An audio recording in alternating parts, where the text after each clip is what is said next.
Jean-Jacques Rousseau once said, "We are born weak, we need strength. Helpless, we need aid. Foolish, we need reason. All that we lack at birth, all that we need when we come to man's estate, is the gift of education." Rousseau believed in a child development process known as negative education. He believed that the best way for a child to learn was through their experiences. His educational theories can be found in his publication Emile. Rousseau was also passionate about uncovering the evils of the government, and so many did not appreciate his criticisms of the government, and this led to Rousseau being very paranoid about his life. He thought that the government was out to kill him, and so later on in his life he became insane and he ended up dying that way. So the way that his life ended can perhaps be proof of some of his theories, that man is naturally good and that society destroys that. Rousseau was born in Geneva, Switzerland on June 28, 1712, to Isaac and Susan Rousseau. His mother died a few days after he was born, and while he was still a child, his brother ran away, so this pretty much left him to be raised by his father. And then a few years later, after getting in an argument with a French captain, his father fled Geneva to avoid imprisonment. So he's pretty much left to be looked after by his uncle, who sent him to be educated in Beauvais with his cousin. Rousseau fled Geneva in 1728, and he went to Annecy. There he converted to Catholicism, and he forfeited his Genevan citizenship. Later in 1742, Rousseau became a musician and a composer in Paris, and after being in Paris for a couple of years, he met a young linen maiden named Thérèse Levasseur, and they served as lifelong companions, and they eventually married in 1768. They had 5 children together, and unfortunately all of them ended up in an orphanage in Paris because of Rousseau's inability to provide for them.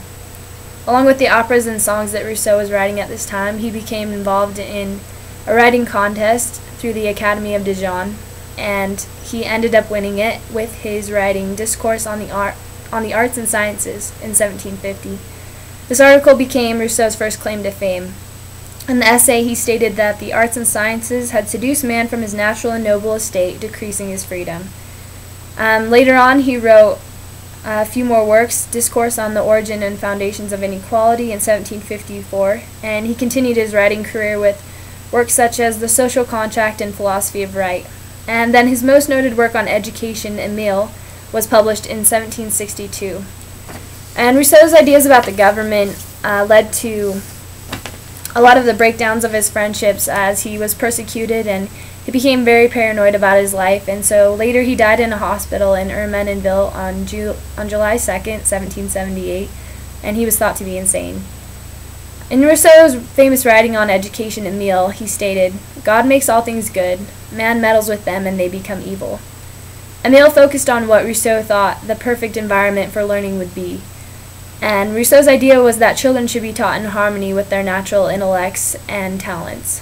And so that's why in Rousseau's Emile, he takes the main character out of society and he places him in rural isolation. In this way, Emile would have to learn through his experiences. For example, when the window breaks out of his cabin, he has to learn that he'll sleep with a draft at night. And so this is the kind of education that Rousseau believed in. In his description of child development, he divided it into 3 stages. In the first stage, from infancy to about 12 years old, Rousseau believed that children were guided by their impulses and emotions. Then from about 12 to 16, they start to develop reason. And then in the third stage, from about 16 to adulthood, the child develops into an adult with intellect. Rousseau's philosophies were very ahead of his time. The one drawback to his philosophy of education was that he believed that women were not to become intellectuals, but they were there to support men in their education. Not only did he make educational contributions, but he also contributed to the philosophy of politics in his writings such as The Social Contract. In this, he brought about the idea of the general will, and the general will is the source of law and is willed by each and every citizen. In obeying the law, each citizen is thus subject to his or her own will, and consequently, according to Rousseau, remains free. Rousseau's contributions have had a lot of effects on philosophies of education today. Along with John Locke, Rousseau supported education through experience. Many of ideas on this kind of education can be found in some of the philosophies that we use today, such as progressivism and pragmatism. And I've even seen them in some of my own education. I remember in 5th grade, our teacher had us form businesses, and we got into groups, and we had to put those businesses into action. And then the younger kids in the elementary would come in, and they were allotted so much play money to spend at our businesses. At the time, it just seemed like a really fun activity, but looking at it, we learned a lot of lessons in money management, algebra, and even social skills. So we learned these skills through the experience of running our own business. Another idea that has come about as a result of some of Rousseau's philosophies is homeschooling. Homeschooling allows a student to be able to get away from what the state believes that learning should be about and be able to have the freedom and independence to choose their own learning. Rousseau felt that traditional schooling really just produced students that were all very much the same, and so homeschooling allowed them to have their own individual learning. Rousseau was a man of passion. Even though he was persecuted for much of what he wrote about the government and education, he still held to his beliefs. Naturally, we all possess a desire for right, but when pride and greed come up, it often destroys that. Unfortunately, we can't just take ourselves out of society, and so we must learn to keep our natural desires for right in the midst of all the turmoil in the world. And so, as Rousseau said, nature never deceives us. It is we who deceive ourselves.